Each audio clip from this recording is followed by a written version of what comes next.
आदम अलैहिस्सलातु वस्सलाम जे पैदाइश के बारे में अल्लाह तबारक व तआला ॿुधाइण फरमाया त हज़रत आदम अलैहिस्सलातु वस्सलाम के जॾहिं असां पैदा फरमायोसीं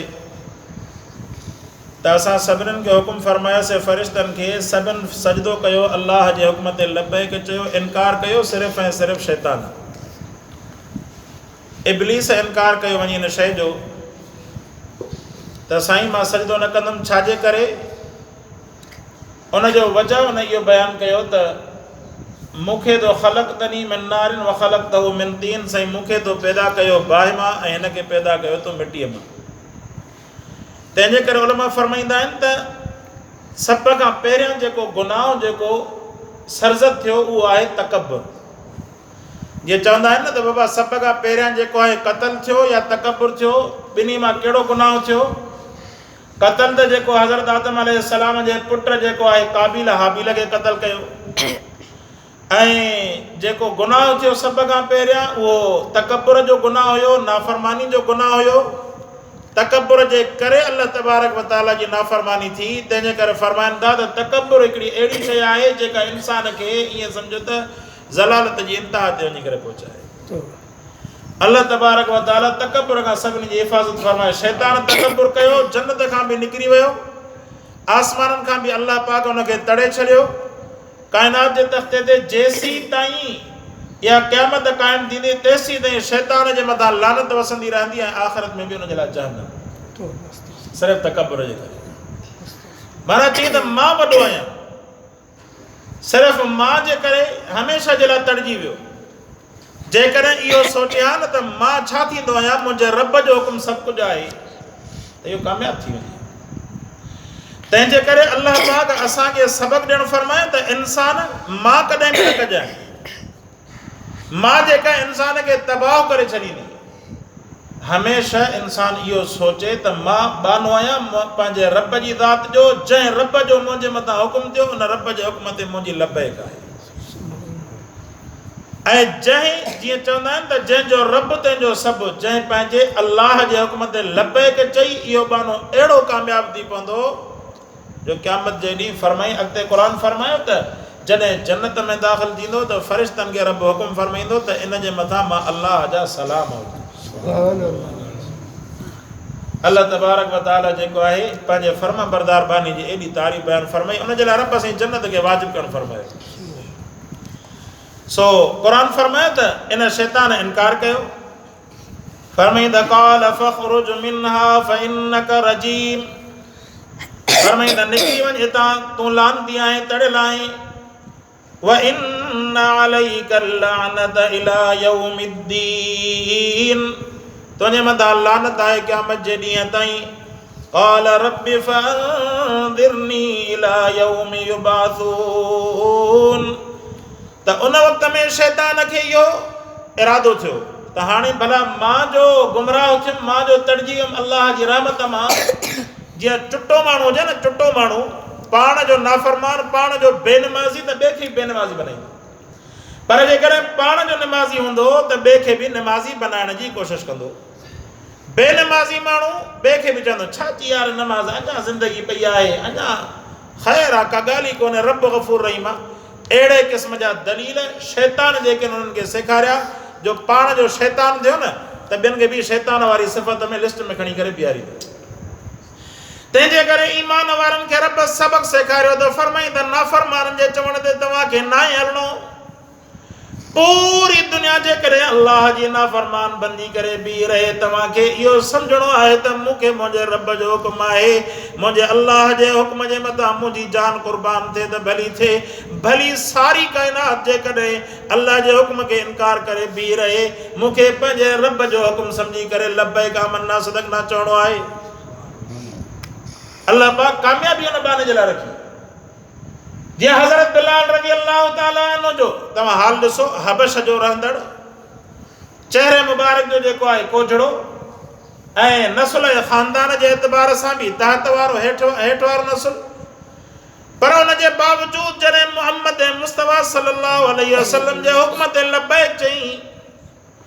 हेरा अबू लहब जहिड़ा शख़्स, अबू जहल जहिड़ा शख़्स जेके मके जा सरदार हुया, अबू लहब यानी उनजो चेहरो अहिड़ो चमकदार हूंदो जीअं चवंदा आहिनि न त बाहि जी ॼिभी अहिड़ो चमकंदड़ हसीन हूंदो हुयो। पर मोहम्मद मुस्तफ़ा सल्लल्लाहु अलैहि वसल्लम जे मथां ईमान नानी शैतान वारे चवण ते बीह रहियो। अल्लाह पाक जहन्नम जो बल बढ़ाए छॾियोसि, जहन्नम ई वञे। हज़रत बिलाल रज़ी अल्लाह ताला अन्हु बज़ाहिर जेको आहे शक्ल जो चेहरे मुबारक जो कोझो, पर ईमान आंदई ईमान जे करे तकलीफ़ूं बर्दाश्त कई। फरमाई त जॾहिं रसूलुल्लाह सल्लल्लाहु अलैहि वसल्लम जन मेराज वारे मौक़े ते जॾहिं जन्नत जो सैर पिया था कनि, उन वक़्त में जन्नत जे अंदरि जुतनि जो खड़काड़ थो अचे। पाण पुछणु फरमायो जिब्रील ही केरु आहे? फरमाई साईं तव्हां जे मथां ईमान आणींदड़ हज़रत बिलाल मके जी घिटियुनि में पहुचे थो। उनजे अमल जे करे अल्लाह खे अहिड़ो अमल पसंदि आयो जो हज़रत बिलाल मके में ज़मीन जे तख़्ते ते मके जे घिटियुनि में घुमी रहियो आहे। अल्लाह पाक उन जे जुतियुनि जो खड़काड़ थो के आसमाननि जे मथां जन्नत में थो ॿुधाइणु फरमाए। हज़रत बिलाल जी एॾी वॾी अज़मत ऐं केॾी हज़रत बिलाल साईं मां अज़मत बयानु कयां। जॾहिं मको वधा थियो त रसूलुल्लाह सल्लल्लाहु अलैहि वसल्लम जन हुकुम फरमायो बिलाल अॼु तुंहिंजा क़दम हूंदा काबतुल्लाह जी छत हूंदी, काबे जे मथां बीह करे हज़रत बिलाल तूं अल्लाह जो अल्लाहु अकबर अल्लाह जे नाले खे बुलंद कर। हज़रत बिलाल जा क़दम मुबारक काबतुल्लाह जी छत मथे हज़रत बिलाल बीठो काबतुल्लाह जे मथां बीठो करे आज़ान बीठो थो चवे। अल्लाह पाक एॾी वॾी अज़मत नसीब करे। सो बहरहाल मतलब फर्मा बरदारी नाफरमानी में फ़र्क़ु आहे। दुनिया जे अंदरि इंसान केतिरो बि पंहिंजे इन राय में पंहिंजे ख़्याल में लॻो पियो हुजे, पर अल्लाह जे हुकुम ते ईंदो अल्लाह पाक उनजे ईअं सम्झो त अॻनि खे अॻाइणु फरमाईंदो रब साईं उनखे उनजो नतीजो ज़रूरु ॾेखारणु फरमाईंदो। सो शैतान चयो त रब, ऐं ॿिए नंबर ते क़ुर ॿुधायो त रब फअंदिरनी, शैतान तड़जी वियो अल्लाह जी बारगाह मां। पर उनजे बावजूदि शैतान खे इहो यकीन हुयो त मुंहिंजी दुआ तरण खां बाद में बि क़बूल करण वारी ज़ात अल्लाह जी आहे। शैतान अल्लाह खां दुआ घुरे, ईअं न चईंदा हाणे भला तड़ियो थी त भला ख़ैर आहे, न अल्लाह खे त अर्ज़ु करे क़ाल रब्बि फअंज़िरनी इला यौमि युबअसून, ए मुंहिंजा अल्लाह भला मूंखे मोहलत ॾे क़यामत जे ॾींहं ताईं। इहा शैतान जी मोहलत आहे न, जो असां अव्हां जे दिलनि में विसविसा विझणु साईं फजर जी नमाज़ ते न उथणु, फजर जी नमाज़ ते हमरा उथण जी कोशिशि करे त शैतान मथां चढ़ी करे वेही रहियसि अञा टाइम पियो आहे बीह त सही। हा जॾहिं ख़बर तरे पवंदो जॾहिं सिजु उभरंदो उन खां बाद में क़ज़ा थींदी, चवंदो हाणे भला ठहियो क़ज़ा थी वियो त हिकु महीनो हाणे छॾे था ॾियोसि। इहो शैतान जी महिनत आहे। घणा जेकॾहिं इंसानु निकिरंदो इहो सर्दी में चवंदो त पाणी थधो आहे, गर्मी चवंदो गरम पाणी आहे, बाबा केरु थो वज़ू करे, ॿाहिरि एतिरी पढ़ी था वठूं, या त पढ़ंदो ई कोन्हे या पढ़ंदो त घर में पढ़ंदो। इहे सभु शैतान जो महिनतूं आहिनि। अल्लाह पाण फरमाए त असां हिनखे मोहलत ॾिनी आहे, जेकॾहिं शैतान खे मोहलत न हुजे त पोइ अव्हां असांजी आज़माइश कहिड़ी आहे। अफ़सोस आहे इंसानु पंहिंजे अखियुनि जे साम्हूं पंहिंजे अबे खे मरंदे ॾिसे थो, पंहिंजे भाउ खे वफ़ात कंदे ॾिसे थो, पंहिंजी औलाद खे वफ़ात कंदे ॾिसे थो, पर उनखे पंहिंजी क़बर यादि नथी अचे त सुभाणे मूंखे बि न खॾे में वञी करे पूरींदा। अल्लाह अकबर, केॾो इंसानु अफ़सोस आहे। यकीन ॼाणो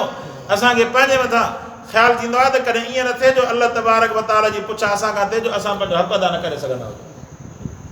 अल्लाह पाक माफ़ फरमाए। इंसान खे अहसासु हर शइ कंदी आहे न, अहसासु हूंदो इंसानु आबादु थींदो, अहसासु न हूंदो त पोइ त हाणे दुनिया जे अंदरि माण्हू कपिड़ा लाहे करे घुमण खे बि सम्झंदा त इहा तरक़ी आहे। फरमाईंदा क़ाल रब्बि फअंज़िरनी इला यौमि युबअसून, ए मुंहिंजा अल्लाह मूंखे मोहलत ॾे क़यामत जे ॾींहं ते। क़ाल फइन्नक मिनल मुनज़रीन, फरमाए तोखे मोहलत आहे इला यौमिल वक़्तिल मालूम, क़यामत जे ॾींहं ताईं, वक़्त मुक़रर ताईं। क़ाल रब्बि बिमा अग़वैतनी लउज़य्यिनन्न लहुम फिल अर्द, हाणे शैतान जेको इल्ज़ाम आहे अल्लाह जे मथां, गुमराह पाण थियो, पर चईंदा रब तो मूंखे गुमराह कयो, हाणे तो मूंखे पंहिंजे दरबार मां तड़े छॾियो, हाणे मां ॿाननि जे लाइ ज़मीन जे अंदरि वॾा जेके आहिनि गुनाहनि खे सींगारे करे पेश कंदोमांइ। जीअं क़ुर फरमाए न ज़ुय्यिन लिन्नास हुब्बु शहवात मिनन निसाए, फरमाई त माण्हुनि जे लाइ शहवात सां इंसाननि जे लाइ रस्ता जेके आहिनि गुनाहनि जा सींगारिया अथव, गुनाह जो रस्तो सींगारियल आहे। इंसानु जेको आहे जीअं कल्ह जेको इहो अलाह जो बानो फ़ौत थी वियो त हुनजो जेको पुटु आहे उहो फ़ख्र सां बयानु पियो करे, चईंदो साईं ताज़ी जेको आहे ॾाढी कूड़ाए करे हिनखे तयारु करे रखियो अथऊं। हाणे इहा बि इंसान जो फ़ख्र जो, हालांकि अल्लाह जे रसूल जी सुन्नत आहे जेको इंसान इन शइ सां हरकत करे थो ॼण त मोहम्मद मुस्तफ़ा सल्लल्लाहु अलैहि वसल्लम जिन खे रोज़े मुबारक में ईज़ा आहे इंसान खे गुनाह जो अहसासु थो हुजे कम अज़ कम जेकॾहिं इंसान खे गुनाह जो अहसासु न हूंदो न उहो गुनाह छॾींदो ई कोन गुनाह जो अहसासु इंसान खे हुजणु घुरिजे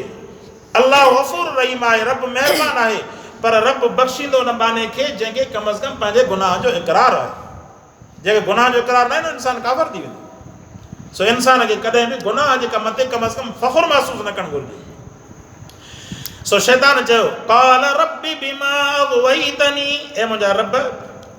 तो जेको आहे मूंखे नऊज़ बिल्लाह गुमराह कयो लउज़य्यिनन्न लहुम इन्हनि जे लाइ बि मां ज़मीन में सिंगार पैदा कंदुसि वलउग़वियन्नहुम अजमईन इन्हनि सभिनीनि खे गॾाए करे मां धोखो ॾेई करे इन्हनि खे गुमराह करण जी कोशिशि कंदुसि हा शैतान बि इक़रार कयो इल्ला इबादक मिनहुमुल मुख़लसीन मुंहिंजा रब जेके तुंहिंजा ख़ालिस बाना आहिनि रब उहे मुंहिंजे पकड़ खां ज़ोर आहे शैतान बि अल्लाह जे साम्हूं इक़रार कयो मुंहिंजा रब जेके तुंहिंजा ख़ालिस बाना आहिनि न दुआ कयो अल्लाह पाक अवां असांखे उन्हनि ख़ालिस बाननि में जॻह नसीब फरमाए उन्हनि ख़ालिस बाननि जी लिस्ट में नालो लिखाइणु फरमाए जेके शैतान जे न विसविसनि खां इंसान महफ़ूज़ रहे अल्लाह पाक जी इहा बि महिरबानी आहे अल्लाह पाक जेको आहे शैतान जे न विसविस खां असांखे महफ़ूज़ रखे फरमाईंदा इल्ला इबादक मिनहुमुल मुख़लसीन हज़रत अबू सईद ख़ुदरी रज़ियल्लाहु तआला अन्हु जन खां रिवायत आहे फरमाया क़ाल क़ाल रसूलुल्लाह सल्लल्लाहु अलैहि वसल्लम इन इब्लीस क़ाल या रब्बी व इज़्ज़तुक व जलालुक ला अज़ालु अग़वा बनी आदम मादामत अरवाहुम फी अजसामिहिम फ़क़ाल रब्ब व इज़्ज़ती व जलाली ला अज़ालु अग़फ़िरु लहुम वस्तग़फ़िरूनी फरमाईंदा रसूलुल्लाह सल्लल्लाहु अलैहि वसल्लम जो फरमान आहे त शैतान चयो त मुंहिंजा रब तुंहिंजी इज़्ज़त ऐं तुंहिंजे जलाल जो मूंखे कसम आहे हर एतबार सां इन इंसान खे गुमराह करण जी कोशिशि कंदुमि व इज़्ज़तिक व जलालिक मुंहिंजा रब तुंहिंजी इज़्ज़त ऐं तुंहिंजे जलाल जो कसम आहे हर एतबार सां इन इंसान खे गुमराह करण जी कोशिशि कंदुमि जेसीं ताईं इंसानु ज़िंदह हूंदो न तेसीं ताईं इनखे पियो विसरसारींदुसि पियो हिनखे चवंदुसि अञा ज़िंदगी पई आहे अञा तुंहिंजी हयात पई आहे अल्लाह गफ़ूर रहीम आहे मालिक आहे बाबा ये बचड़नि जी रोज़ी बि त करणी आहे न मुंहिंजा दोस्तो इन्हनि तमामु मसरूफ़ियतुनि जे बावजूदि अल्लाह जे हुकमनि खे पूरो करणो आहे जेको अल्लाह जे हुकमनि खे पूरो नथो करे यादि रखो अल्लाह जा फ़र्ज़ कॾहिं माफ़ न थींदा केतिरा ई असां हाजी साहिब हजनि ते वेंदे ॾिठासीं केतिरा ई असां उमिरि वारा उमिरनि ते वेंदे ॾिठासीं जेके साल जे अंदरि पूरियूं नमाज़ूं बि न पढ़ंदा आहिनि पर उमिरो करण जे लाइ लख लख रुपया भरे करे वञी उमिरो करणु वेंदा ऐं ख़ुशि थींदा माण्हुनि खां मुबारक वसूल कंदा मुंहिंजा दोस्त उमिरो करणु फ़र्ज़ु न आहे हीअ अल्लाह जे घर में अची करे नमाज़ पढ़णु फ़र्ज़ु आहे ज़कात अदा करणु अमीर जे मथां फ़र्ज़ु आहे ऐं रोज़ा रखणु रमज़ान जा उहे फ़र्ज़ु आहिनि ऐं जंहिंजे मथां हज लाज़िम आहे उनजे मथां हज फ़र्ज़ु आहे इहे कम करण जे लाइ इंसानु तयारु न आहे बाक़ी साईं उमिरि ते भॻो बीठो आहे अचे फ़ख़्र सां ॿुधाईंदा त मूंखे साईं 40 साल थी विया मां हर साल हज ते वेंदो अल्लाह जे तोखे नसीब करे नमाज़ पहले पढ़ंदो आहे न पढ़ंदो 40 साल हज ते वियो आहे त पोइ नबी थी विया अल्लाह पाक इंसान जे ज़हन में अल्लाह पाक इख़लास जी तौफ़ीक़ अता फरमाए अहिड़नि सम्झो त इहो बि शैतान जो धोखो आहे इंसान जो हाजी साहिब जेको आहे न पंहिंजे दुकान ते वेही करे या केतिरा ई माण्हू पंहिंजे नौकरियुनि ते हराम खाई खाई खाई खाई माण्हुनि जो ग़रीबनि जो माल खाई गई पोइ साल में हिकिड़ो दफ़ो हज करे हाजी साहिब साईं हाजी साहिब जे दुकान मां सौदो वठंदासीं अल्लाह सी माफ़ करे पर मुआशरे जे अंदरि अहिड़ियूं बीमारियूं घणियूं आहिनि केतिरो ॻाल्हाईंदा पोइ तव्हां बि कावड़जी सो फरमाईंदा क़ाल हाज़ा सिरातुन अलैहि मुस्तक़ीम रब फरमाया त ही मुंहिंजो रस्तो आहे जेको इस्तिक़ामत वारो रस्तो इन इबादी लैस लक अलैहिम सुल्तानुन रब फरमाया त ही मुंहिंजे क़ुर वारो रस्तो मुंहिंजा बाना जेके सच्चा बाना आहिनि लैस लक अलैहिम सुल्तानुन अल्लाह तो फरमाए मुंहिंजे सचनि बाननि जे मथां शैतान तुंहिंजो दाव हलंदो ई कोन रब तो फरमाए हाणे अवां असां अंदाज़ो लॻायो त अल्लाह जी इन इंसान में केॾी उमेद आहे रब जी केॾी महिरबानी आहे रब फरमाए जेको ख़ालिस बानो हूंदो न शैतान तुंहिंजो दाव हुनजे मथां हलंदो ई कोन ऐं इहो अवां असांखे अल्लाह पाक इहा महिरबानी फरमाई अवां असांजे मथां शैतान जो दाव न हलियो तॾहिं त रब जे घर में आयासीं न अल्लाह जो अहसान आहे वरना सभु जेके हज़ारनि जी तादाद में घर वेठा आहिनि शैताननि खे दसियूं बि जेको चढ़ियो वेठो आहे बीहो बाबा छाजी नमाज़ अल्लाह मालिक आहे